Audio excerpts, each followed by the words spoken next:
तो hello friends, स्वागत है आपका हमारे यूट्यूब चैनल द टीचर जी में। तो फ्रेंड्स, मैं लेकर आया हूँ आप लोगों के लिए सीजी व्यापम का जो बीएड का एग्ज़ाम हुआ है, उसमें जो प्रश्न थे वो किस प्रकृति के थे, इसके संबंध में मैं वीडियो बना रहा हूँ फ्रेंड्स, है ना।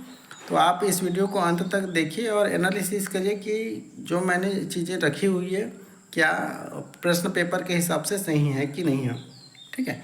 क्योंकि प्रश्न की प्रकृति कैसी थी फ्रेंड्स, इसको जानना बहुत ज़रूरी है, क्योंकि आने वाले एग्ज़ाम में देखते हैं तो एक प्रकार से वो बेस बनता है कि हाँ, हमको किस प्रकार से तैयारी करनी है। तो ये फुल एनालिसिस है फ्रेंड्स कि बीएड जो कल का एग्ज़ाम हुआ है 11/6/2026 को, उसके संबंध में ये प्रकार से फुल एनालिसिस है कि प्रश्न की प्रकृति कैसी थी, ठीक है। तो बारी बारी से देख लेते हैं फ्रेंड्स कि देखो प्रश्न की जो प्रकृति थी वो इस प्रकार से थी। देखा जाए तो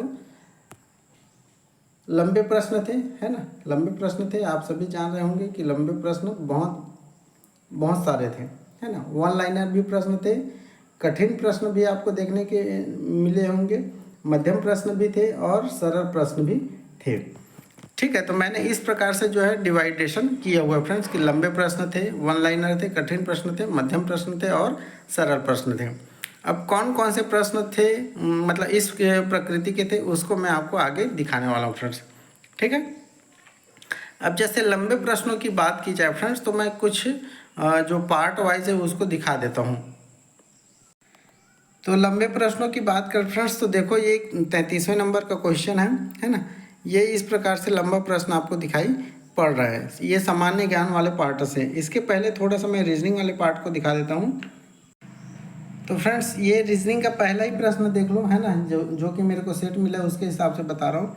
पहला ही प्रश्न फ्रेंड्स मेरे को लगा कि ठीक ठाक लंबा है ना। इसके बाद नीचे देखा जाए तो ये तो वन लाइनर वाले श्रेणी में आ जाता है।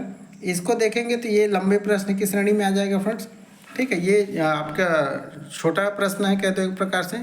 ये फिर से कथन वाले लंबे प्रश्न की श्रेणी में आ जाएंगे, ठीक है। तो कुल मिला के देखा जाए तो रीजनिंग में भी ये देखो ये लंबे प्रश्न आपको देखने को मिल रहे हैं फ्रेंड्स। 10वां नंबर का क्वेश्चन है, ठीक है। 11वां नंबर का तो और बहुत बड़ा क्वेश्चन था, सीधा एक पेज का था, ठीक है। फिर देखेंगे फ्रेंड्स ये 14वें नंबर का देखोगे तो ये भी लंबा प्रश्न है, टाइम टेकिंग प्रश्न था कह दो, है ना। फिर रीजनिंग में ये भी क्वेश्चन देखोगे तो ये टाइम टेकिंग क्वेश्चन था फ्रेंड्स, है ना, ठीक ठाक क्वेश्चन था कह दो। फिर नीचे देखोगे तो ये कथन कारण वाला तो थोड़ा सा आसान था कह दो। यहाँ पे देखेंगे तो ये भी कथन कारण वाला बिल्कुल ठीक ठाक, ये वाला क्वेश्चन जो है वो ठीक ठाक लंबा था और ठीक ठाक समय लिया होगा मेरे हिसाब से। अब देखते हैं ये वाला प्रश्न फ्रेंड्स, सीधा एक पेज का प्रश्न आपको देखने को मिल रहा है। तो पढ़ने में ही लगभग 1 मिनट का समय तो आपका ऐसे ही चला गया होगा मेरे हिसाब से। फिर देखा जाए तो देखो 24वें नंबर का प्रश्न भी ठीक ठाक लंबा है ना। और ये 26वां नंबर का क्वेश्चन टाइम टेकिंग वाला प्रश्न है फ्रेंड्स, है ना। इसमें आपको पर्याप्त टाइम देना पड़ेगा तभी ये सॉल्व हो पाएगा। फिर आप देखोगे तो ये प्रश्न देखो पूरे एक पेज का प्रश्न है फ्रेंड्स, है ना। तो इस प्रकार से देखें तो रीजनिंग वाले पार्ट में भी लंबे लंबे प्रश्न देखने को आपको मिले हुए हैं। अब 33 नंबर जैसे सामान्य ज्ञान वाले को देखे हमने, ठीक है। कथन वाले हैं प्रश्न, कथन कारण वाले तो ऐसे लंबे प्रश्न रहते हैं कह दो। ये देखो रासायनिक संगठन की दृष्टि से ये लंबा थोड़ा प्रश्न है।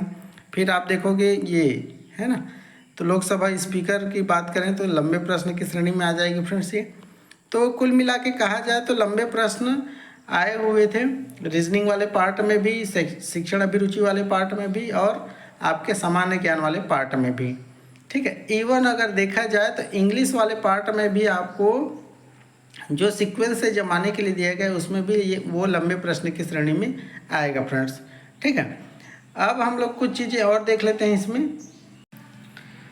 रीजनिंग वाले पार्ट में यदि देखेंगे फ्रेंड्स, है ना, रीजनिंग वाले पार्ट में तो जो सरल प्रश्नों की जो संख्या थी वो लगभग 19 थी। सरल प्रश्नों की संख्या यदि देखी जाए तो कितनी थी फ्रेंड्स, तो 18 से 19 प्रश्न ऐसे थे जिनको हम लोग सरल श्रेणी में रख सकते थे और 4 ऐसे प्रश्न थे फ्रेंड्स जो कि मध्यम थे, जिसमें थोड़ा सा टाइम सरल प्रश्न के मुकाबले में ज़्यादा देने की आवश्यकता थी। और कठिन प्रश्नों की संख्या देखें तो मेरे हिसाब से मुझे 7 ऐसे प्रश्न जो है वो कठिन लगे हैं। तो 30 प्रश्नों में से यदि हम लोग विश्लेषण करेंगे तो 19 प्रश्न सरल, 4 जो मध्यम है और 7 जो है वो कठिन कैटेगरी के थे। अब इसको यदि मैं दिखाऊं फ्रेंड्स, है ना, तो थोड़ा सा वीडियो ज़्यादा लंबा हो जाएगा और इसको मैं सेपरेट रूप से एक अलग वीडियो बनाने की कोशिश करूंगा कि कौन कौन से प्रश्न जो थे वो सरल थे और कठिन थे। इस प्रकार से मैं वीडियो बनाने की कोशिश करूंगा फ्रेंड्स।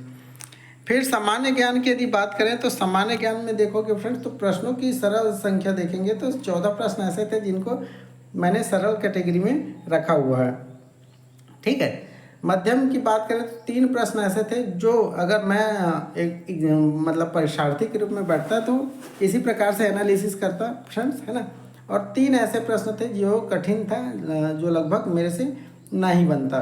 ठीक, तो 20 प्रश्न आए हुए थे टोटल सामान्य ज्ञान से, जिसपे से इस प्रकार से मैंने जो है वो बंटवारा किया हुआ है फ्रेंड्स। फिर शिक्षण अभिरुचि की बात करते हैं तो शिक्षण अभिरुचि में प्रश्नों का यदि हम लोग विश्लेषण करेंगे तो सरल प्रश्नों की संख्या लगभग 22 प्रश्न थे जिनको आप आसानी से बना सकते थे।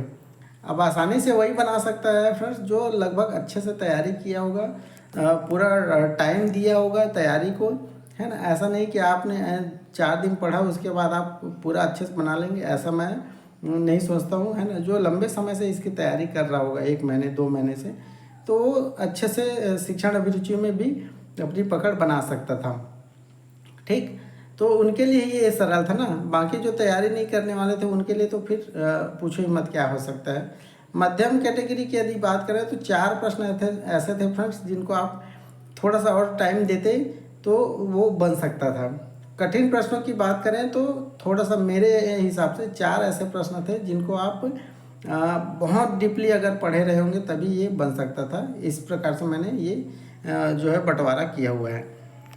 फिर हम लोग सामान्य हिंदी की तरफ बढ़ जाते हैं फ्रेंड्स। तो सामान्य हिंदी में देखोगे तो 7 प्रश्न मेरे को बिल्कुल सरल लगे जिसको हम लोग आसानी से बना सकते हैं, क्योंकि हम लोग एक एक्सपीरियंस है, तैयारी करने वाले हैं, तो निश्चित रूप से हिंदी से 7 प्रश्न 6 से 7 प्रश्न हमको आसानी से बना लेने चाहिए थे, है ना। और उसी के हिसाब से मैंने इसको 7 प्रश्नों को सरल श्रेणी में रखा हुआ है। मध्यम श्रेणी की बात करें तो ऐसा कोई प्रश्न मेरे को दिखा नहीं फ्रेंड्स कि जिसको मैं मध्यम श्रेणी में रख सकूं। कठिन, हाँ, 3 ऐसे प्रश्न थे जो बिल्कुल मेरे लिए भी कठिन था और आपके लिए भी कठिन वो हो सका होगा। ठीक है, टोटल 10 प्रश्न पूछे गए थे, ये भी आपको ध्यान में रखना है। हिंदी वाले पार्ट से कितने 10 प्रश्न पूछे गए थे फ्रेंड्स।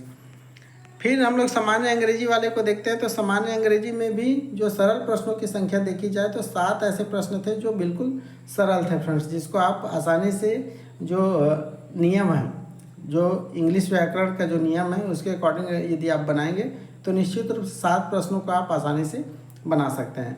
मध्यम श्रेणी में मैंने कोई भी प्रश्नों को नहीं रखा है। 3 प्रश्न जो है वो मैंने कठिन श्रेणी में रखा हुआ है फ्रेंड्स। ठीक है, टोटल 10 प्रश्न आए हुए थे अंग्रेजी में भी, तो इस प्रकार से 10 में से 7 सरल, 3 जो है वो कठिन। फिर देख लेते हैं फ्रेंड्स कि अब टोटल हम लोग प्रश्नों का विश्लेषण करेंगे कि कितने सरल, कितने मध्यम, कितने कठिन। तो इसको देख लेते हैं। तो सरल प्रश्नों की यदि बात करेंगे तो 69 से 70 जो प्रश्न थे वो सरल और आसान प्रश्न थे, जिसको जो तैयारी करने वाले हैं वो ठीक ठाक नंबर इसमें से अर्जित कर सकते हैं। जैसे मैंने 69 से 70 किया तो 69 से 70 वो नंबर लेके आ जाएंगे, ऐसा मेरा मानना है। मध्यम प्रश्नों की यदि बात करें तो टोटल 11 से 12 प्रश्न ऐसे थे फ्रेंड्स जो कि मध्यम स्तर के थे, है ना। और इसमें यदि आप अच्छे थोड़ा सा टाइम देते, हालांकि प्रश्नों की जो संख्या थी वो 100 ही थी, लेकिन लंबे लंबे प्रश्न थे जो टाइम टेकिंग प्रश्न थे, है ना। इवन रीजनिंग के भी, जीके के भी, और आपके जो शिक्षण अभिरुचि वाले प्रश्न हैं वो भी 1-1 पेज के प्रश्न हैं। तो पढ़ने में भी काफ़ी टाइम लगा होगा। टाइम मैनेज करना, टाइम मैनेज करके जो बनाया होगा तो निश्चित रूप से उनके लगभग मैं मान के चल रहा हूँ कि ना 80+ नंबर उनके आ ही जाएंगे। कठिन प्रश्नों की बात करें फ्रेंड्स तो 19 से 20 प्रश्न ऐसे थे सभी पार्ट को मिलाकर जो चुनौतीपूर्ण और कठिन थे। ठीक है, मतलब ये ऐसे प्रश्न थे फ्रेंड्स कि जैसे क्वेश्चन डिजाइन करने वाला ने ऐसा किया है कि सरल प्रश्न भी उन्होंने रखा है, मॉडरेट प्रश्न भी रखा है, और थोड़ा सा लेंदी प्रश्न भी है, लंबे लंबे प्रश्न हैं। तो इस प्रकार से उन्होंने पेपर को डिज़ाइन किया हुआ है। ठीक है, तो इस प्रकार से मैंने पेपर का एनालिसिस किया हुआ फ्रेंड्स, प्रश्नों के स्तर के हिसाब से। ठीक, तो ये था मेरा विश्लेषण, और मेरा विश्लेषण आप लोगों को कैसा लगा आप ज़रूर कमेंट के माध्यम से शेयर करेंगे फ्रेंड्स। वीडियो पसंद आई हुई तो वीडियो को जरूर लाइक करेगा, चैनल पे नए होंगे तो चैनल को सब्सक्राइब कर लीजिएगा। मिलते हैं फिर नेक्स्ट वीडियो में, तब तक के लिए बने रहिए आप हमारे चैनल द टीचर जी के साथ। धन्यवाद।